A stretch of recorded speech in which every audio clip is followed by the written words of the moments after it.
You're listening to the Giggle Gang podcast. I don't know what I'm talking about. If you want it, just come get it. A Giggle Gang podcast. Just be myself. For fuck's sake. You know, sometimes people pay me to say ridiculous shit, and sometimes I just say it for free. Jesus Christ. You're listening to the Giggle Gang podcast. And what's been the highlight of the Fringe so far for you? In terms of performances I've seen, or just the experience I've had? Just anything. It sounds really cheesy, but I genuinely underestimated how kind people would be to each other. Every comedian I've spoken to, whether I know them really well or I barely know them at all, has just really made an effort to check in with me about how I am, about how my show's going. Like even people I don't know at all. I bumped into Nick Helm randomly, and I got chatting to him very briefly, and he was losing his voice. He'd clearly not slept, and he was really he was so kind to me and asking me how I was and saying to me, you know, I was saying that I'd had a rough couple of days, and he says, just remember that in no other job would you expect to have good days all the time. Yeah, things like that. Absolutely. That level of support has been really, really lovely across like friends, people I've just met, like people like Rob Mulholland that I've just bumped into for the first time, who saw me on Cowgate the other day and just yelled across the road, "You need a hug, don't you? Come on." Which is very sweet of him. And just, so that's been the nicest bit for me, just never feeling alone, bumping into people all the time, just bumping into people spontaneously and staying out with them for 5 hours, chatting to people that, you know, getting to know people that you don't know, like I've got to know Rob a bit more, Tony Basnett a bit more, people that I sort of you tangentially come into contact with but don't know very well. And so I think that's been my favourite bit, just how nice everyone is, I think. That's good. It's a positive. It's a positive to come out. Comedy has this cliche of being a bit, you know, everyone's in competition and it can be a bit isolating. I think people think that it's quite cutthroat, but in that sort of, in the Edinburgh situation where it's just all the social rules are completely skewed and everyone's living in their own time zone, everyone's just very nice to each other, because even though we're all at vastly different professional levels, we all are in the same boat ultimately, and we've all gone mad and we're all living a very strange month. So yeah, that's been nice. What attracted you to doing the entire month? Was there was that always the plan? I think so, because I've done it in increments where I came for a week in 2014 to do like a few open spots and stuff. Yeah. I came in 2017 to do 2 weeks, and my main regret about 2017 run was that it had been going very well and then I just suddenly had to finish, because I'd sort of thought, okay, I'll try doing a half run. So I thought, well, doing a whole run is a good idea to see how much momentum I can keep up and to see if I can do it really. And that way, you know, if I am on a roll, I can keep that going.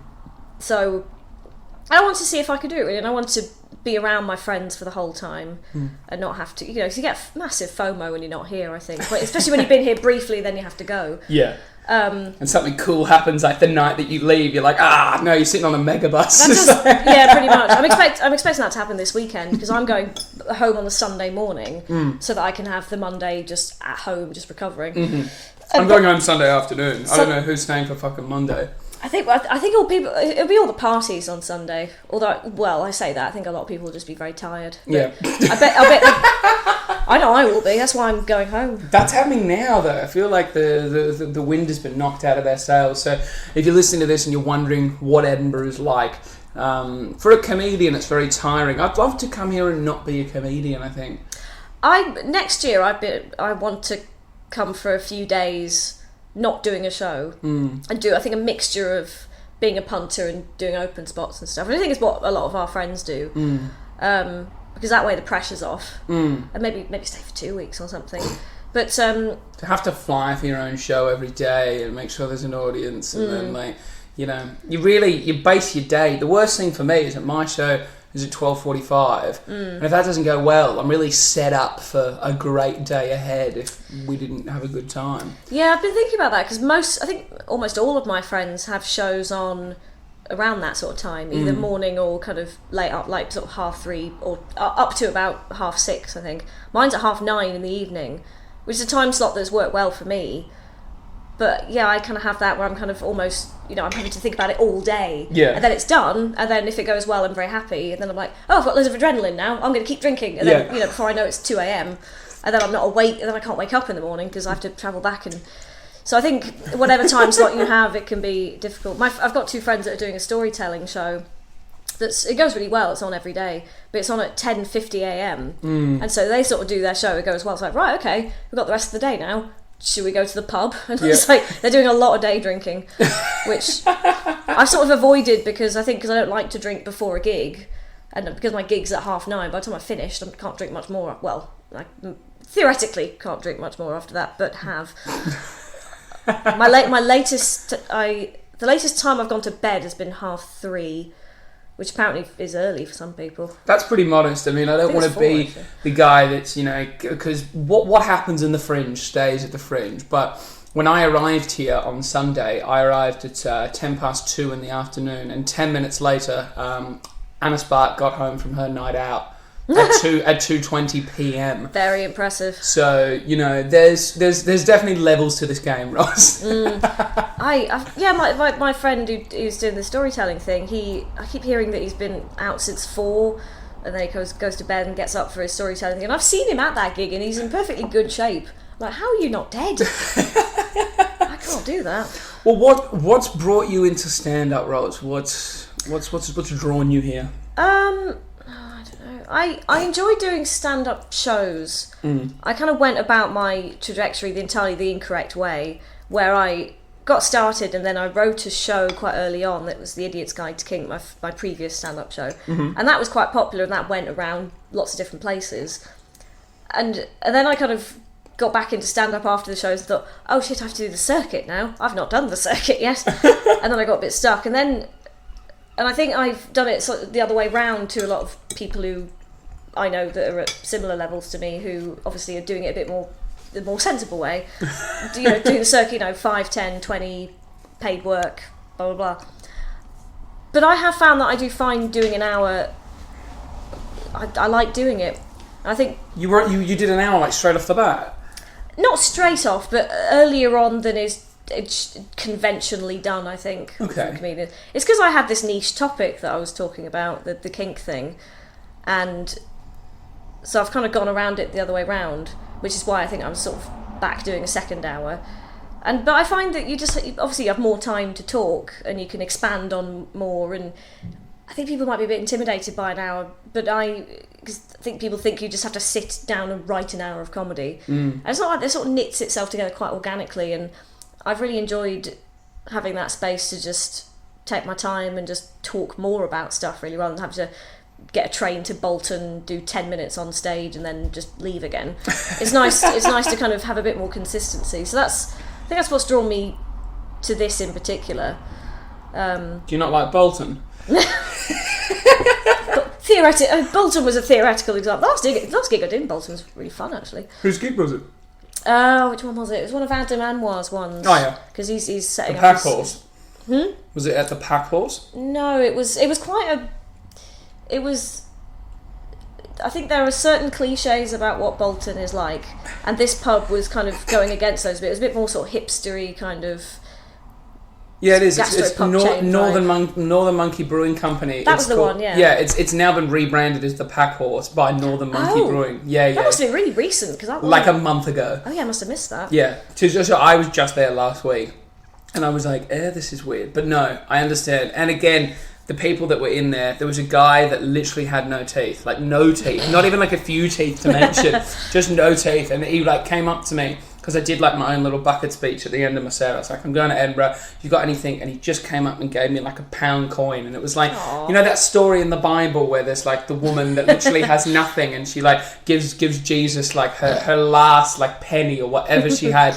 And it's like, not all these rich people that are just giving everything, but it doesn't mean anything. I felt like this man's £1 coin was that. Like, he could have put that towards a pint, and he probably had many times, but he decided to give me that £1 coin. You do get that. You get these little acts of generosity that you don't really expect. I've had that a few times, both before the Fringe and at the Fringe.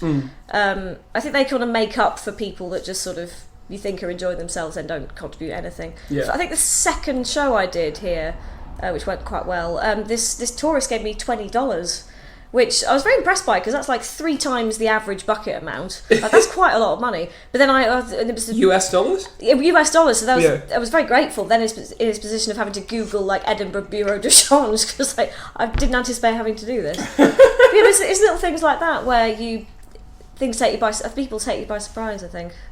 But that's really nice. Did you get the money changed? I did get the money changed. It was like 16 quid in the end, which stood me. That's all right. Some lunch and a taxi. It all helped, you know. So, for you, coming to the Fringe, doing comedy, writing the hour, what is the sort of end goal for you? Where do you see yourself fitting into this equation? Oh, I don't know. That's not a helpful answer. Am I asking too many hard questions? No, you're asking the perfect questions. I don't know really. I've been thinking a lot about this recently, and obviously you think about it a lot when you're doing it, and I'll think about it a lot after the Fringe is finished.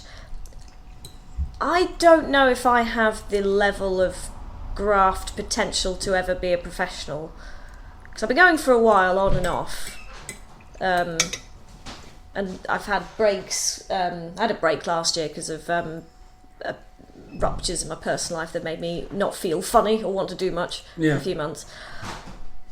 So I don't think I have that kind of motivation that really kicks in to get comics. Just keep pushing, keep getting trains to Bolton or wherever. keep at it. I've always found that I think I lack that spark of that, which obviously the hunger. The hunger. I think I do lack the hunger. Yeah. And that makes me feel kind of illegitimate sometimes, I think. I'm quite happy where I am at the moment because I'm reevaluating what I'd like to write next and what I'd like to do material about. I'd like to sort of revamp what I'm talking about and, you know, just do more gigs and more exploring. Like more exploring in terms of geographical exploration? I think geographical and... Or more exploring of yourself? Yeah, like... I want to write more. I think I sort of write in bursts and I want to try and write more consistently. And I think that'll help figure out where I go next with it. And, you know, figure out new show ideas and things like that and what other kinds of comedy I'd like to be interested in. So I don't know really. Sometimes I feel like I'm kind of taking the piss really because I just sort of do it on the side. I don't really have like major career aspirations. I'll be honest, I'm quite complacent really because I have a full-time job that I quite like. Yeah. I don't feel I know a lot of friends who, you know, justifiably have jobs that they don't enjoy and so they use comedy as a sort of a motivational tool to distance themselves from jobs where they're taken advantage of, which is entirely fair. Yeah. I'm very lucky. I've got a job that I've had for a few years. It's the only permanent job I've ever had, and so I'm determined to keep it. What is the job?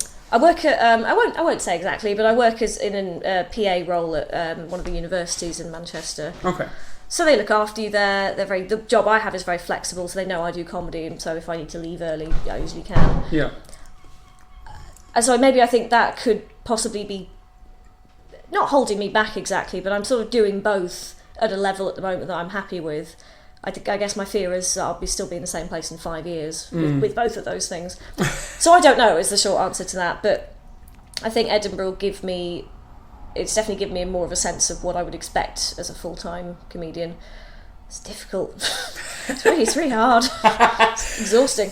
I'll stop forcing you to think about the future. I need to think about it. I'll be 30 in a couple of years. You're going to be 30 in a couple of years? Yeah, that's when my brother's got a kid now. My brother's 2 years older than me. He's married and has a child. How far off married and children are you? I'm walking away from them. That's the direction I'm going in. Part of the show I do is about sort of being a bit ill-defined as a single person who shags around a lot. I do mention very briefly that my brother, who is not that much older than me, is completely the opposite in terms of his life trajectory. And there's only 2 of us. We're the only 2 siblings, so I think my parents might be a bit confused by both of us. We've just both gone as far away from each other in terms of conventional kind of life steps that you could imagine. So he's had like 1 or 2 relationships, settled down. He settled down. Did he go to university? He did, yeah. Did you? We did. It was an odd thing with my family where I did an English degree and my brother did a drama degree, so both very sort of from an artsy kind of family. Okay. And there's a sort of running joke for a while that he didn't use his drama degree after that because he did drama at university and just didn't act after that. But now he did bar work for a long time and now he's sort of, I don't know, what's his job? Something. He's a brand ambassador for a whiskey company, but he does a lot of demonstrating, a lot of talks and a lot of presentations. So public facing. Yeah, so he's using a lot of those skills, the performance skills that he picked up back in the drama days. His flair. His flair, exactly. Yeah. And I'm sort of similar where I did drama, we both did drama from a young age, like theatre, and I was never really an actor, I was never really good at it, but I did it for a long time and then stopped. And then I think part of the stand-up is, it's that flair coming back again. I think we've both taken the theatre stuff and not kept doing theatre, but we kind of brought those skills into other performance-y things. So I did stand-up and he did the more salesy side of it, which is good, yeah, because I'm not an actor, I can't do improv and stuff, but when I think I've got the timing, I've got the flair, really. Are you selling it to me or to yourself? I don't know. It's been a very long day. You would have said over through. You're like, I have got timing. Maybe I have got the flair. maybe I do deserve to be here. So tell me about you sort of growing up as a kid. Were your parents very artsy, or did they push you into that, or was it just a natural progression for you? I think it wasn't sort of an artsy household, but it was a household that was more skewed towards, the arts, English and sort of languages and things. Like my dad's not an actor, but he's sort of naturally dramatic person. He's done acting in the past, and he's very charismatic, and I think that's where a lot of that comes from for me and my brother.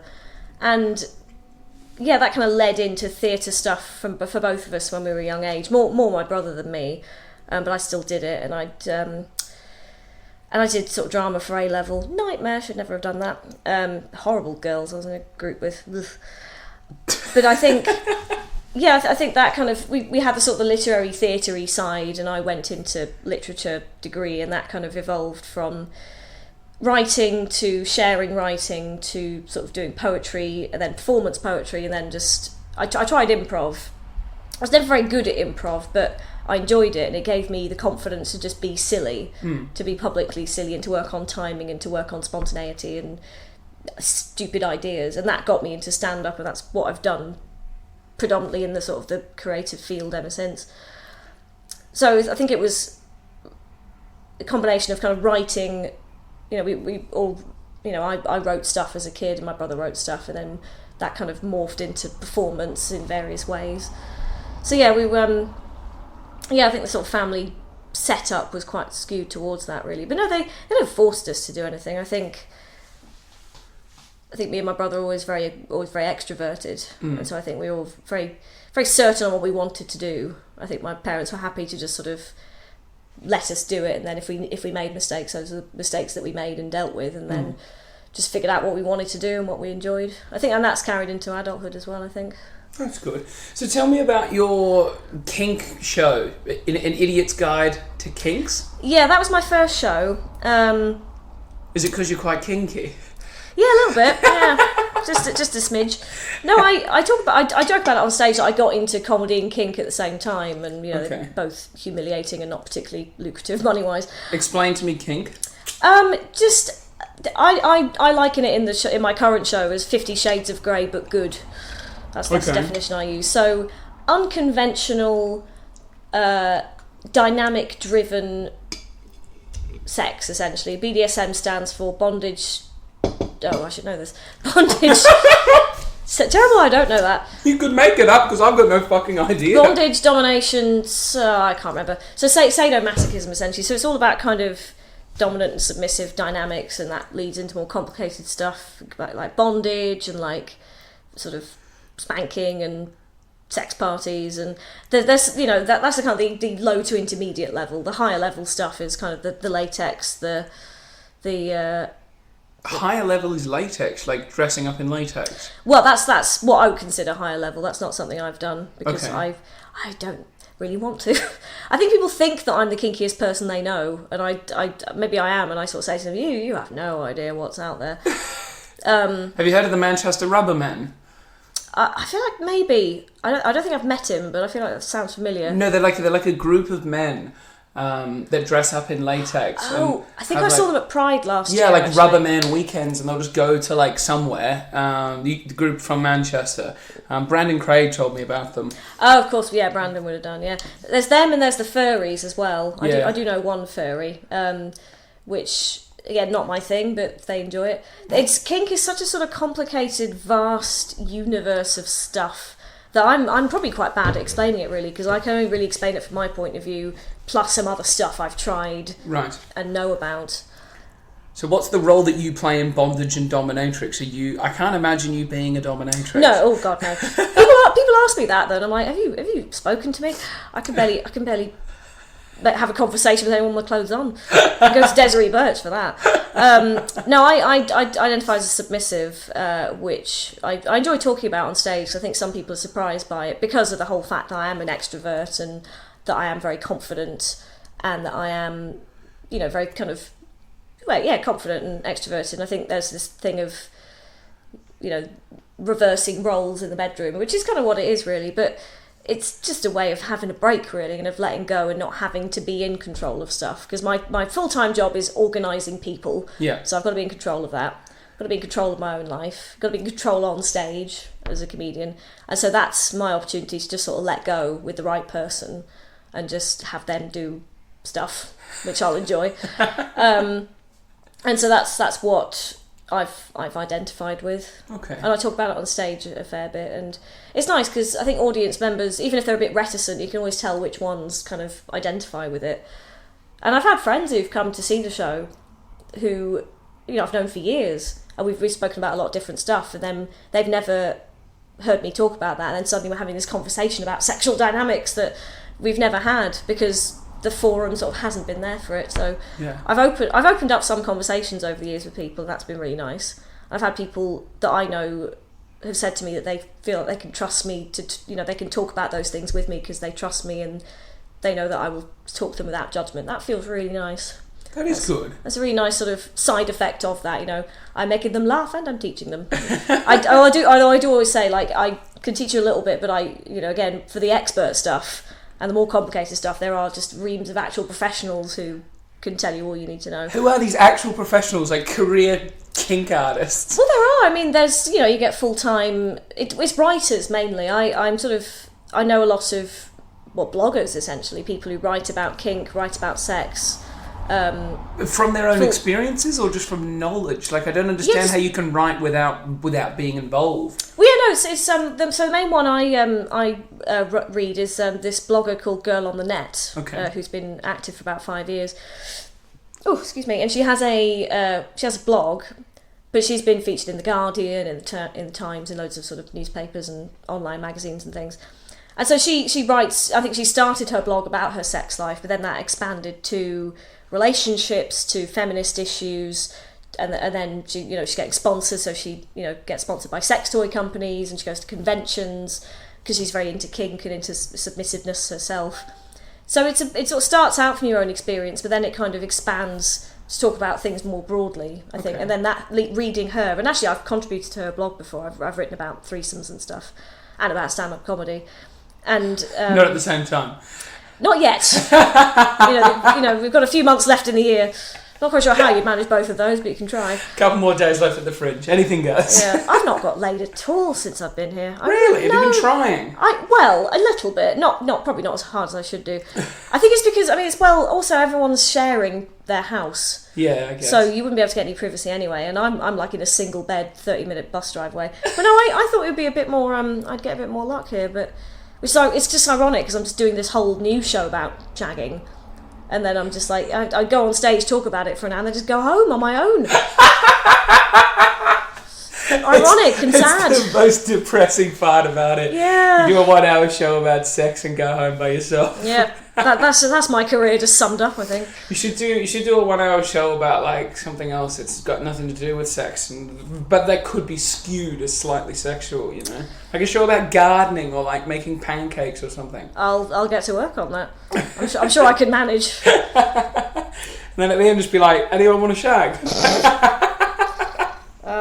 I mean, I've had audience. I have had it. I talk about this in the show. I've had audience members who've been clearly quite interested, but they're never the people I want to be interested. Oh. And they can be a little bit creepy sometimes. I've not had this here actually. Okay. I think because the show I'm doing at the moment is kind of a bit less about kink and more about kind of social dynamics and me, you know.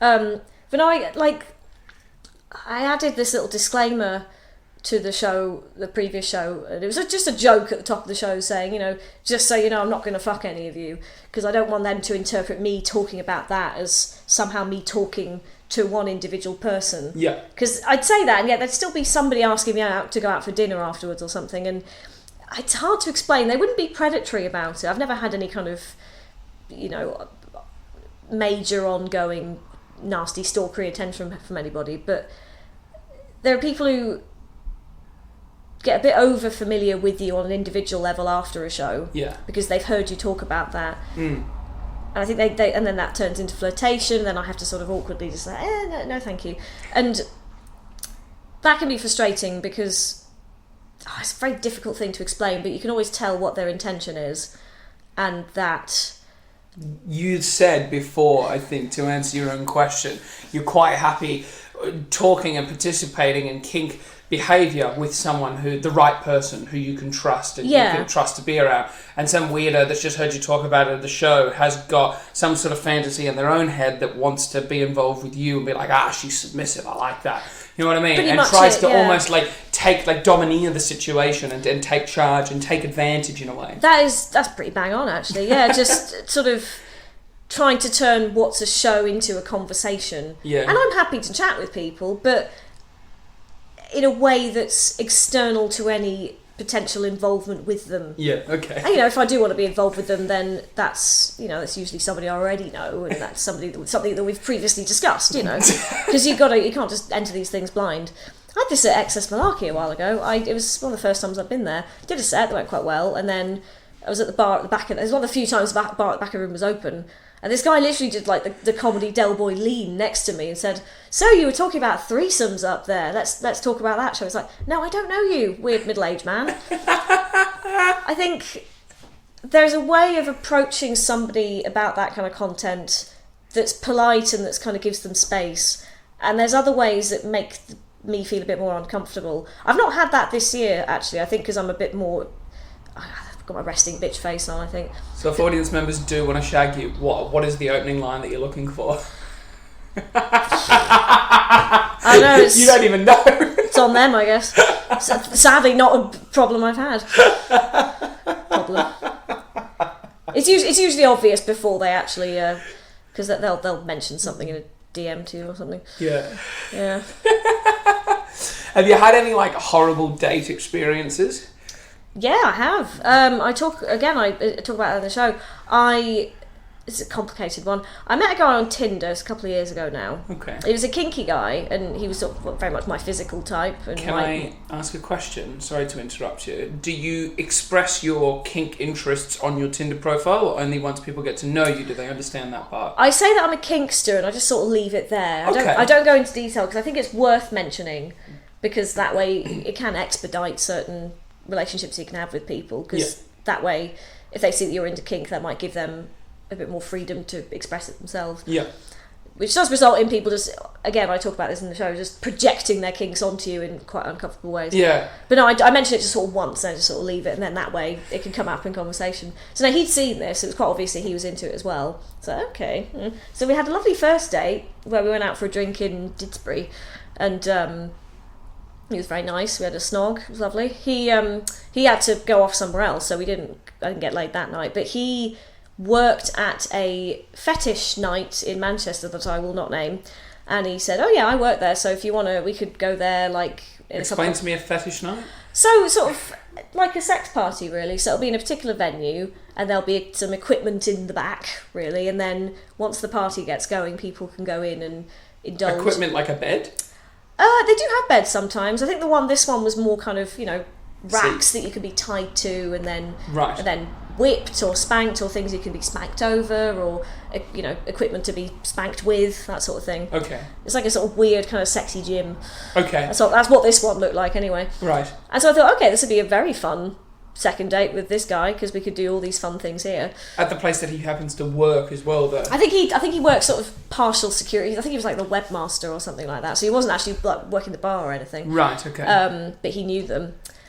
And so I was like, yeah, I'm into that. And then we were getting ready at his house, and it emerged that he was in this triad relationship with these two other women, who neither of which were you. Neither of which were me, but they knew each other, and obviously they knew him, obviously. And he told me about this. I was like, oh, okay, fair enough. Again, if everyone knows what the deal is, that's fine. Yeah. And then it got a bit weird because and I met the two of them. They were very nice. I met a bunch of his friends. They were lovely people. We got on really well. But I could tell something was a bit strange because he wouldn't I tried to kiss him at one point, and he just sort of backed away. I was like, okay. And then it slowly emerged throughout the course of the evening that he'd not told them that he was looking for other people, so that he'd not told his two women, I don't know his girlfriends, I don't know how to say it, that he was on Tinder, and that he didn't tell them how he'd met me there. So I think they just thought I was just a mate of his. Right. And so that was into fetish that possibly he could have met at work and is now something like that, yeah. Him. And then I paid a fucking tenner to get into this stupid club, and then bought drinks. I was already at least 15 quid down, plus like taxi money and stuff. And then it's just the dynamic is getting more and more weird because he's cuddling up to these two women. I'm just sort of there as an extra. I'm like, okay, I don't know if I'm meant to be doing anything with him or what role I'm playing here. And finally, he just sort of fesses up and said they don't know about me. They don't know how he knows me. I'm essentially just a mate of his. He says, oh yeah, you and me can't really do anything here tonight because the two of them might get upset. And I was livid because I'm not going to judge your relationship status, but you have to be open with everybody you're involved with. Yes. To do this properly, because he wasn't. He said he was polyamorous. Like, no, you're not doing it properly. You're a liar. Yeah. And so I got very upset because I was like, you have to mentally build yourself up to go to sort of a fetish night, because it's it's an adventurous place to go and to do things. Even if you've done it before, it takes a lot of bravery. So I've mentally built myself up. I'm with somebody I don't really know anyone else here, and you've effectively just brought me along to just look at me and then lie to me. Yeah. Are you clothed when you're in this environment? Thankfully, this was before all the fetish started. I actually left before it started. Right. So what is it? Hang on. Explain to me like the preamble. So you guys all just sitting around drinking like a normal club or like a pub? Or... Yeah. So it was in this sort of reserved bit of the building. I can't remember where. It's in Deansgate somewhere.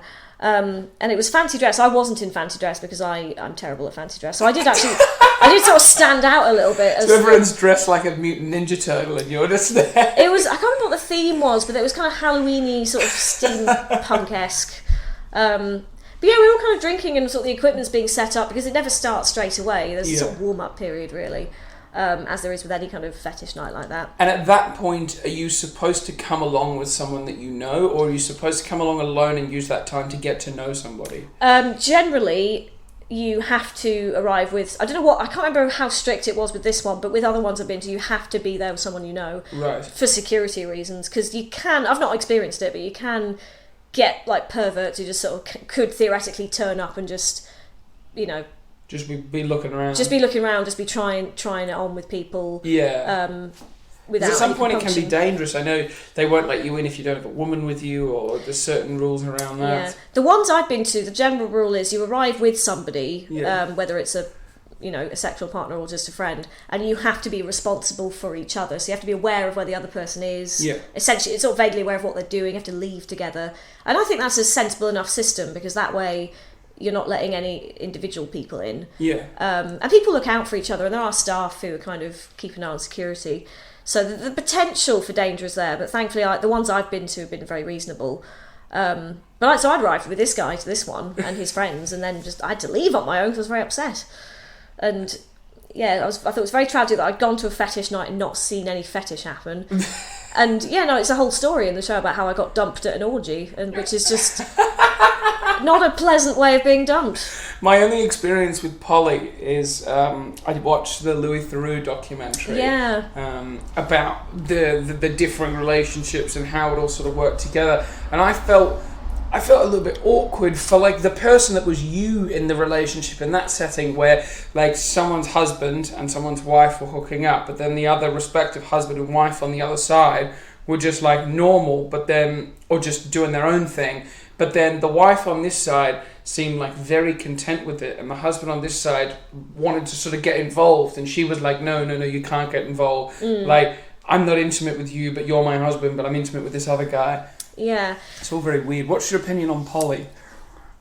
The Louis Theroux documentary in particular, I never actually saw it, but from friends I have who have those kind of relationships, they were not very pleased about the depiction of it. Right. Because I think, sort of classic Louis Theroux style, I think he kind of went for the people who may be a bit more unusual or marketable or kind of... I get you. So I think there's very little drama in successful poly relationships. I know a lot of people who are in open marriages. I'm involved with people who are in open marriages, and as long as the consent is there, the knowledge is there, the trust is there amongst everyone involved, you just plod along perfectly happily. And something like that, I think, will have been depicted as the classic conflict scenario, which does happen sometimes. That's in between the couple themselves, really. So I think as long as the people involved in it are behaving properly, more power to them. It's people like those people in the documentary, people like this guy who lied to me about his relationship setup. They're the ones who are depicting it wrongly, and I think we're trying to cheat the system, but they end up cheapening themselves. Exactly, and I think they contribute to a lack of awareness about how polyamory really works, and how when it how it works successfully. I've seen it work successfully with dozens of people. Right. And I've not been in that kind of relationship myself, but I've been I've had the cameos in those relationships, I guess. Okay. And I don't know if I'd do it myself. I'm not in that position at the moment, but I think that it's perfectly normal and acceptable as long as people don't be a dick. It's just like, don't be a dick, just applied a bit differently. So you've been the third person involved. Does that make sense? For a few, yeah. Okay. How does that feel? Does it feel any different? It's worked well for me. I had a funny thing where I met somebody in an open relationship on a dating website, and it was very clear from the start he was in an open relationship. We went on a few dates, we slept together, we continued to sleep together for a while, and then I'd not met his girlfriend, but I randomly bumped into both of them in the middle of the city centre. It was very obvious that she knew who I was. Yeah. And so I was like, oh, hi. I was a bit nervous, like, I don't know what the social etiquette is here. Yeah. So I made conversation with them both very briefly and then left. And then I didn't realise this till afterwards. Both me and her had individually said to him that we thought the other one was attractive. And then that kind of blossomed into us both meeting as a three, and then eventually having a threesome, which we've had threesomes every so often. And what was your question? I've forgotten it. I'm asking, how does it feel about being the third person? Yeah, like that. That's a very positive story. Yeah, and I'm still in contact with them. I still shag them both occasionally. And I've known him for about 3 years, and her for probably about a year and a half, maybe 2. Okay. And we have this really affectionate relationship, the three of us, both, me and her and me and him and the three generally. Doesn't have to involve sex. I've been to their house dozens of times and just not ended up doing that for various reasons, but it just means we can just hang out as friends. I like it because I don't, it's just like having a close set of friends, you're very close. Yeah. But I can have that affection and that sexy stuff and that trust, but I don't, I'm very aware that where the boundaries are, and I'm not in love with either of them, and I'm not desirous of a relationship with them. And I like it. It's nice, really. It's just again, it's depending on the people you're with. If they're kind and they're decent people, you just feel very cared for anyway. And so that my experience with them has been very positive, and it's that sort of situation that I really enjoy, because I would like a permanent relationship with somebody else as a primary thing, but in the absence of that, it's just nice. So is it a situation possibly that if you were romantically involved with someone who you knew was in an open relationship, and you started to develop feelings, or you started to feel like, oh, wouldn't it be nice if I could have a relationship with this person? Is it etiquette to pull back, or is it etiquette to try and follow that and try and see if that could blossom into a relationship? Or it would depend on the person that you're with, because they might be in a position to have 2 romantic relationships or more at once. Okay. But if they weren't, then, and I felt that way, I would have to just step back, because I can't chase something after something I don't have a right to, and that I can't have. Isn't that really difficult though? Isn't that difficult to enter into something and then be like, there could be a chance that I might have to put my own feelings on hold, whereas if I was looking for a person who wasn't in a relationship, I would have more freedom to pursue feelings? Yeah, sort of. It has the potential to be, but what I found personally is that it's almost like there's a wall in front of you, and like I find that if I enter into something like that knowing completely what the boundaries are and what's off limits, I almost find that in itself kind of prevents me from emotionally checking in any further. It's difficult to explain. Because you're aware of the boundaries at the beginning, you never allow yourself to feel like that because you know that you can't. Yeah, because the boundaries are clearly set. Yeah, and it sort of takes the pressure off, because I go about it quite logically, really. In a way, it's easier than entering into something with with an open-ended ending, if that makes sense, because that way I have to be emotionally vulnerable, and I hate that. But with that, because it's so clear, that kind of disallows me from feeling that, and that's kind of what I've had so far. I feel great affection for those people I'm involved with, but that's never translated into me feeling resentful towards their spouses, or feeling that I deserve more, that I want more, because that's a situation as it's been the whole time, and it's been fun, and I've enjoyed it, and the affection is there, and that's Okay, so talk to me about. You said you hate feeling emotionally vulnerable. Well, that's an exaggeration. I've just not had much of it for the last few years, so I think when it does turn up, I'm like, I'm not used to this. But I'm certainly open to it. Was there a bad experience where you were emotionally vulnerable and it sort of blew back on you? I think, again, I know I keep saying this, I do talk about this in the latest show, where I think I was shagging the wrong people for a long time. Okay. And they weren't treating me very well. And I think I tried too hard to be better myself somehow, to sort of say, I'll just meet somebody else, I think that did a bit of damage to my self-esteem and made me feel worse about the whole thing. And so from there I sort of was a bit more selective with who I picked. After a bunch of I had some bereavements last year, and that kind of helped me reevaluate kind of what I was doing with people and how they were treating me. Yeah. And that helped me regain my own relationship with myself as well. Very cheesy, but it's true.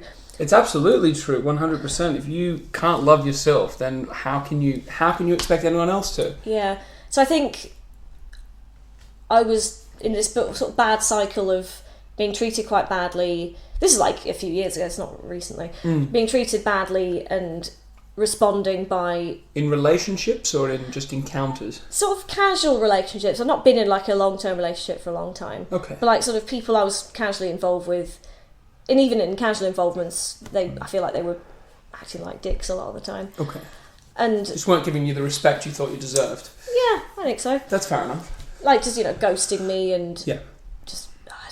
Typical women's problems. Yeah, and men's problems as well. I have lots of individual sort of stories of idiots. And so I think that messed with my emotions to a point where I found it a bit more difficult to be vulnerable. Oh, it's hard to explain. I think 'cause I've not been in a relationship for so long, I've not really felt vulnerable, and then when it does kind of come up every so often, like, oh, this is lovely, but also it's going to hurt me. Yeah. I've not really thought about it much, really. I'm so busy. That's good. Do you feel like you, now, because of the way that your schedule is, your focus, you like your job, you're enjoying comedy, sort of relationships and building a long-term lasting relationship, because relationships require work. Like I've been in a relationship now for over a year, and it requires work, and it requires work from both sides, and you have expectations and they have expectations, and you both sort of have to work together. Do you feel like you've almost not used work in comedy, but enjoyed it because it's been sort of a distraction for you to keep you busy? Kind of. I don't see it as a distraction. I see it as something. It's a hobby and something I enjoy doing. I don't know. I don't think it's a distraction, but I think it helps my relationship with myself. Yeah. So I'm not kind of going around basing my social interactions on shagging other people. Yeah. But I'm doing my own thing a bit more than I used to, and that's kind of helping me meet new people but meet new people as a result of something I'm doing rather than me going out to meet new people for the sake of doing it. Yeah. So I think it's not a distraction, but it has helped in terms of my own self-esteem, I think. So I'm just getting up there and just talking at people. Yeah. And that kind of, I'm sort of expressing myself that way, and I'm not trying to impress anyone. I'm just trying to, well, I'm a little bit, all comedians are, but I'm not trying to impress any individual person. I'm just trying to impress as a group and just keep my head on. You're really trying to impress yourself, I think. Yeah, I think so. You want to do well for yourself. Speaking of your show and doing well for yourself, it's 7:10, which means you need to get going. But thank you very much for coming. Thank you. That was really deep. I've enjoyed our chat. Therapeutic. Typically, this is like a comedy podcast, but sometimes it just doesn't go to comedy. That's what happens, man. I did a podcast with Tom Shorts recently, and he asked me so many questions. I genuinely felt like I was back in therapy. Really, really good. I felt like my brain had been rewired after. It was like, I wasn't prepared for this. I thought it was going to be light and fluffy, Tom. What's going on? So no, I appreciate comedy leads down all sorts of avenues. So that was awesome. Absolutely. Well, look, thank you very much, Ros. Best of luck with the rest of the Fringe. And if people want to follow you on the socials, where can they get you? Twitter, where I'm an embarrassing amount of the day. Hurricane_Ros, that's ROS. And my Facebook fan page, use the word very loosely there. Watch out. Facebook.com/Ballinger Ros. Ballinger, BALLINGER, because nobody knows how to spell it or say it. All those fucking dyslexics, eh? I've just got a stupid surname. First name. You've just got stupid fans that can't spell. No comment. Thank you so much, Ros.